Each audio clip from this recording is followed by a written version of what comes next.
பிரபஞ்சம் டிவி அன்பர்களுக்கு ஆத்ம நமஸ்காரங்கள்.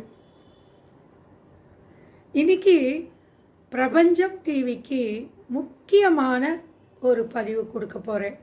என்னென்னா, நம்ம போன ஜென்ம பாவங்களுக்கு இல்லை கர்மாவுக்கு, இப்போ செய்த பாவங்களுக்கு நம்ம பரிகாரம் செய்தால் கடவுள் அதை மாற்றுவாரா, இல்லைன்னா பிராயசித்தம் செய்தால் கடவுள் மாற்றுவாரா? இதுதான் இன்னைக்குரிய கரு. இதை என்னுடைய ஆத்மார்த்தமான தோழி திருமதி லலிதா ரவி அவர்கள் சொல்ல வருகிறார்கள். பார்க்கலாமா? அனைவருக்கும் வணக்கம். பானுமதி அம்மா இப்போது சொன்ன மாதிரி இந்த கர்ம பூமியில் பிறந்திருக்கக்கூடிய அத்தனை ஜீவன்களும் ஏதோ ஒரு விதத்தில் தெரிஞ்சோ தெரியாமலோ செய்த தவறுகள் அவங்கள பயமுறுத்திட்டே இருக்குது. அதனுடைய பின் விளைவுகள் கண்டிப்பாக அவங்களுக்கு ஏதோ ஒரு கஷ்டத்தை ஆட்படுத்துது. அதுக்கு அவங்க எல்லா ஜோசிக்காரட்டி போய்க்கிறாங்க. என்னன்னு தெரியல, நான் எதுவுமே தப்பு பண்ணல, எனக்கு ஏன் இவ்வளோ பெரிய கஷ்டம் அப்படின்னு சொல்லிட்டு அவங்க கேட்குறாங்க. அவங்களும் எவ்வளவோ பரிகாரங்கள்லாம் சொல்கிறாங்க, எதுவுமே நடக்க மாட்டேங்குது. அப்போ அவங்களுக்குள்ள ஒரு தவிப்பு. எல்லா பரிகாரமும் பண்ணியாச்சு, ஒன்றுமே பிரயோஜனம் இல்லை, எதுவுமே நடக்கலை. இதுக்கு மேலே என்ன செய்யறதுன்னு புரியல, எந்த ஜோசியக்கார்ட்ட போய் போகிறதுன்னு தெரியல அப்படின்னு சொல்லிட்டு ஒவ்வொருத்தருடைய மனசுலேயும் ஒரு விரக்தி வருது. அவங்களுடைய ஆதங்கம் தின்னா பித்தந்தெளியுங்கிற நிலைமையில் அவங்க இருக்காங்க. கடைசியாக இறைவனிடம் வருகிறார். பகவானே, நான் என்ன தப்பு பண்ணேன், இவ்வளோ பரிகாரம் பண்ணி கூட நீ அதை ஏற்றுக்கிறியா இல்லையா, என்னுடைய குரலை கேட்குறியா இல்லையா, உனக்கு கேட்குதா இல்லையா அப்படிலாம் நினைக்கிறாங்க. ஒரே ஒரு விஷயம் மட்டும் அவங்க புரிஞ்சுக்கணும். பரிகாரம் அப்படின்னு சொன்னால் என்ன அப்படிங்கிறத அதான் சொல்கிறதுக்கு முக்கியமான பதிவாக இது இங்கே சொல்லப்பட்டிருக்கு. இதை பற்றி புரியாதவங்களுக்கும் தெரிஞ்சுக்கணுங்கிற நிலை தான் நான் இந்த கதையை ஆரம்பிக்க போகிறேன். இதை கேட்குறதோட நிற்காம இது உணர்த்தும் நீதியை நம்ம உள்வாங்கிண்டு பின்பற்றி பலனடைந்தால் நல்லது. ஒரு பரிகார தலத்தில் பரிகாரம் செய்ய வரிசையில் காத்திருக்கும் பக்தர்கள் அறியாமல் செய்த தவறுக்கு சகல வல்லமை படைத்த மன்னன் செய்த பிராயச்சித்தம் என்ன? இதுதான் அந்த கதனுடைய தீம். ஒரு ராஜா காட்டுக்கு வேட்டையாட போகிறார். நேரம் போனதே தெரியாமல் வேட்டையாடிட்டே இருக்கும்போது சாயங்காலம் ஆயிடுறது. எங்கே பாரு இருள், மெதுவாக இருள் வர ஆரம்பிக்கிறது. அப்போது தூரத்தில் ஒரு மரம், அந்த மரத்து மேலே ஏதோ ஒரு பெரிய மிருகம் அமர்ந்திருக்கிறது போல் அவருக்கு தெரியுது. ரொம்ப பெரிய உருவமாக இருந்ததுனால ஏதாவது ஒரு கொடிய மிருகம் தான் இருக்க வேண்டும் என்று கருதி வில்லில் அம்பை போட்டு மரத்தை நோக்கி பானத்தை செலுத்துகிறார். ஒரு 2 நிமிஷத்துக்கெல்லாம் மரத்தின் மேலேருந்து ஐயோ அம்மாங்கிற ஒரு குரல் கேட்குது. ராஜா பயந்துடுறார். இது எதுவும் மிருகத்தினோட ஓலம் கேட்குன்னு பார்த்தா இது மனிதனுடைய ஓலம் கேட்குறதே, யாரையோ தவறாக கொண்டுட்டோமோ அப்படிங்கிறது பயந்து போய் மரத்துக்கிட்ட போகிறார். அங்கே சென்று பார்த்தால் ஒரு சின்ன பையன், 16 வயசை ஒரு சிறுவன் ஒருவன் இவரோட அம்புக்கு பலியாகி செத்து கிடந்து கீழே விழுந்து செத்து போயிருக்கான்.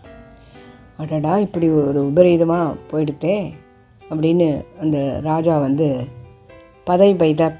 பதப்பதச்சு போய் உடனே காவலாளிகளை கூப்பிட்டு, இந்த பையனுடைய பெற்றோர்கள் இங்கே எங்கேயாவது பக்கத்தில் இருக்காங்களான்னு பார்த்துட்டு கண்டுபிடிச்சி கூட்டின்னு வாங்க அப்படின்னு சொல்லி அனுப்புகிறான். வீரர்கள் 4 பக்கம் போகிறாங்க. கடைசியில் ஒரு விறகு வெட்டி தம்பதியர் அவங்கள அழைச்சிட்டு வராங்க. அப்போ சொல்கிறாங்க ராஜா கிட்ட, ராஜா இந்த மாதிரி அந்த பையனுடைய பெற்றோர்கள் இவங்க தான், இவங்க காட்டில் விறகு வெட்டி பழைக்கிறதா இவங்களோட தொழில்னு சொல்லி சொல்கிறாங்க. மன்னன் என்ன பண்ணுறாரு, அவங்கக்கிட்ட போய் என்னை மன்னிச்சிருங்கோ, நான் வேணும்னு உங்கள் பையனை கொல்லலை, அறியாமல் நடந்த தவறு. போதிய வெளிச்சம் இல்லாததாலும் தூரத்துலேருந்து பார்க்கும்போது அது ஒரு மிருகம் மாதிரி அங்கே இருந்த மாதிரி இருந்தது எனக்கு. அதனால் அங்கேருந்து அம்பை எய்தி மரத்தின் மீதிலிருந்து கீழே விழுந்தது சிறுவன் என்று கிட்ட வந்தப்புறம் தான் எனக்கு தெரிஞ்சுது. ஆனால் இவன் சொல்கிறதெல்லாம் கேட்டுட்டு சமாதானம் ஆகிற மாதிரி தெரியல. சமாதானம் எப்படி ஆவாங்க? ஒரே குழந்தை, அந்த குழந்தையை சாகடிச்சிட்டப்புறம் யார் என்ன சொன்னாலும் அவங்களுக்கு அது பலன் கொடுக்குமா? கொடுக்காது. அப்போ ராஜாவுக்கு அது புரியுது.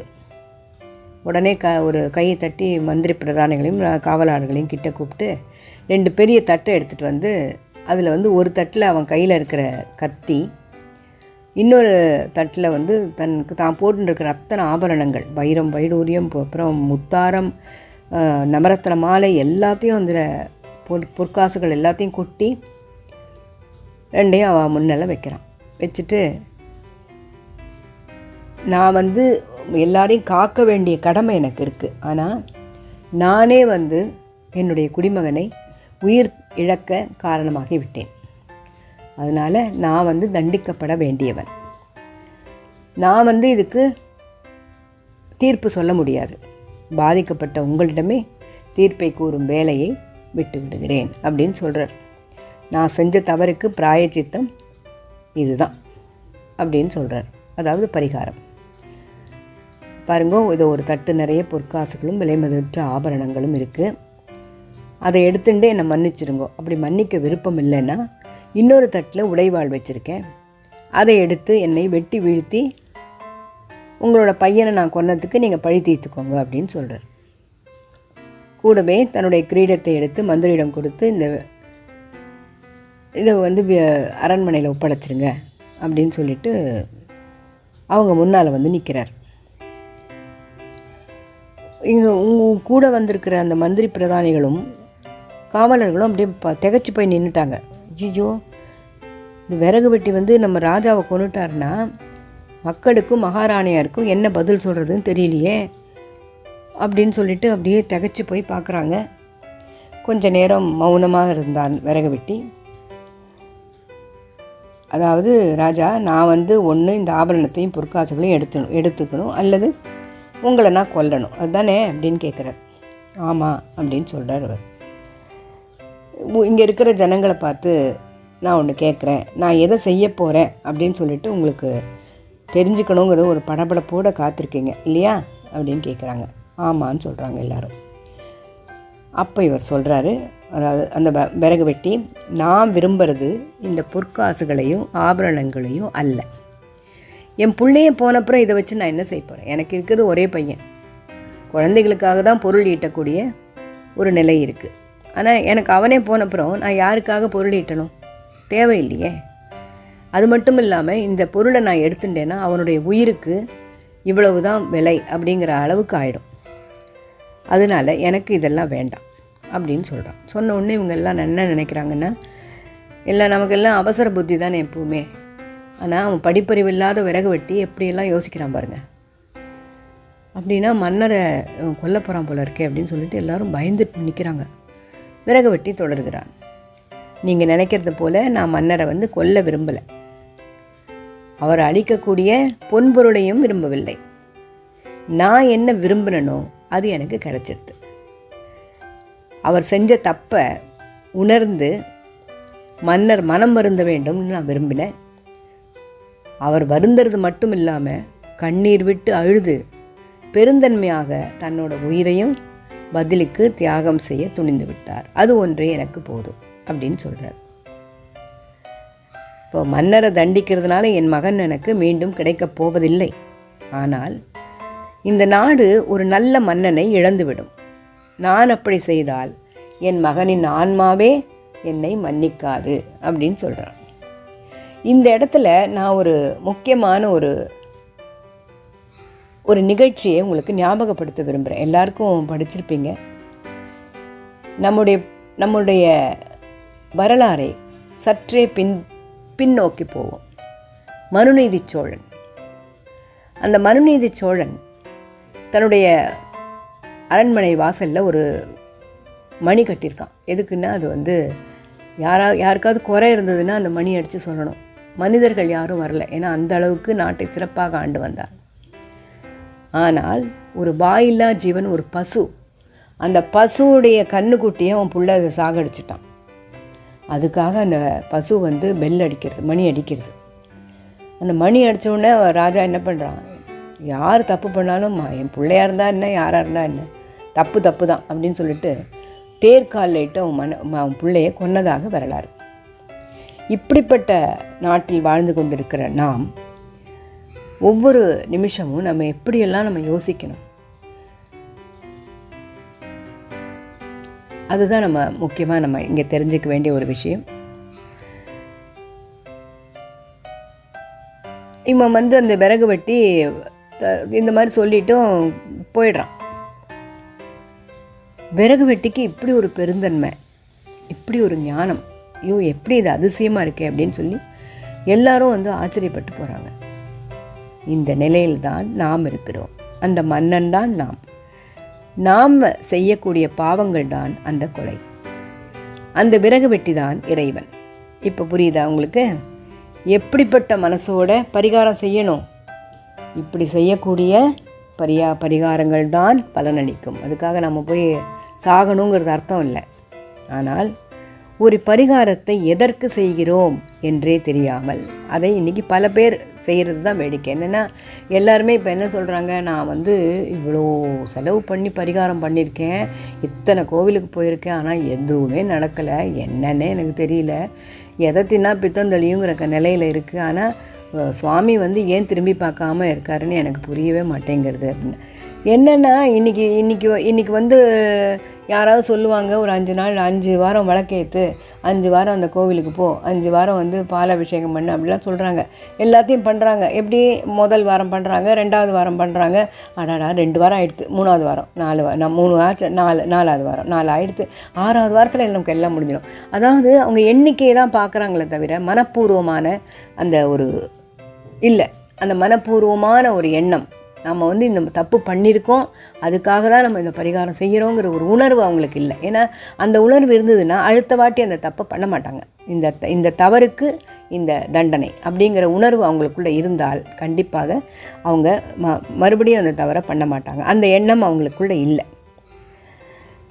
எந்திரத்தனமாக இருக்குது, எல்லாமே எந்திரத்தனமாக செய்கிறோம். அது அப்படி செய்யக்கூடிய பரிகாரங்கள் எதற்கும் பலன் தரவே தராது. எத்தனை கோடிகள் கொட்டி கொடுத்தாலும் சரி, எத்தனை லட்சங்களுக்கு திருப்பணி, இப்போ எல்லாருமே அப்படி தானே பண்ணுறாங்க. ஒரு காரியத்தை எடுத்தாக நம்ம குடமுழக்கு பண்ணிட்டோன்னா, கோவில் குடமுழக்கு பண்ணிட்டால் நமக்கு எல்லாம் சரியாயிடும், பகவான் மகிழ்ந்து போயிடுவார் அப்படிங்கிற அந்த மாதிரி கிடையவே கிடையாது. தெய்வம் வந்து கேட்குதா நம்மக்கிட்ட, குடமுழக்கு பண்ணி வையே, நான் உனக்கு எல்லாம் அனுகிரகம் பண்ணுறேன்னு இல்லை. ஒரு சினிமா ஒன்று காமிச்சான். அதில் வந்து யாரோ ஒருத்தன் ஒரு பொண்ணுக்கு ஒரு தவறு இழைப்பான், அந்த தவறுக்கு வந்து பரிகாரம் பணம் கட்டி அவங்க இது பண்ணிவிடுவாங்க. அது வந்து அடுத்தாப்பில் அந்த பணம் கட்ட பரிகாரம் தான் பண்ணியாச்சே, அடுத்தாப்பில் அதே தவிர இன்னொரு வாட்டி பண்ணுவான். ஏன்னா பரிகாரம் பண்ணிவிட்டு அந்த இது சரியாக போயிடும். இப்போ அந்த நிலையில் தான் இருக்குது. அப்போ பரிகாரத்துக்கு என்ன அர்த்தம்? நிச்சயமாக இல்லை. செஞ்ச பாவத்தையே திருப்பி பண்ணிட்டு இருப்பான். அதனால் செய்த பாவத்திற்கு மனம் திருந்தி கண்ணீர் விட்டு மன்னிப்பு கேட்டால் ஒழிய உங்களுக்கு பரிகாரம், செய்த பாவங்களுக்கு மன்னிப்பு இறை நீதிமன்றத்தில் கிடைக்கவே கிடைக்காது. இதுதான் உண்மை. அடுத்த முறை என்ன பரிகாரம் செஞ்சாலும் நம்ம செய்கிற குற்றத்திற்கு பிராயச்சித்தமாகத்தான் இதை செய்கிறோம் என்று உணர வேண்டும். உணர்ந்தால் தான் அது மறுபடியும் அவங்க ரிப்பீட் பண்ண மாட்டாங்க. அதே மாதிரி நம்ம இந்த ஜென்மத்தில் நம்ம எந்த பாவமும் பண்ணல, ஆனால் இப்போ எத்தனையோ ஜென்மங்கள் நம்ம பிறவி எடுத்திருக்கோம், எதில் நம்ம பாவம் பண்ணியிருக்கோம் நமக்கு தெரியாது. ஸோ கடந்த கால முன்ஜென்ம காலத்துக்கு தவறுக்காக வருந்தி கண்ணீர் விட்டு தெரிஞ்சோ தெரியாமலோ, இறைவா நான் தப்பு பண்ணிட்டேன், எனக்கு தெரியல, நான் பண்ணது தப்புன்னு சொல்லி என்னை மன்னித்து என்னை ஏற்றுக்கோங்கோ, எனக்கு கஷ்டத்தை கொடுக்காதீங்க, என் கஷ்டத்தை நிவர்த்தி பண்ணுங்கோங்க கண்ணில் தண்ணி விட்டு யார் ஒருத்தன் அழறானோ அவனுக்குத்தான் அந்த பரிகாரம் பலன் கொடுக்கும். மேற்கூறிய மன்னன் அந்த விறகு வெட்டி முன்பு தன்னை ஒப்படைத்த மனநிலையில் இருந்து பரிகாரம் செய்து பாருங்கள், உடனடி பலன் கண்டிப்பாக உண்டு. நன்றி அன்பர்களே. அடுத்த பதிவு அடுத்த வாரம்.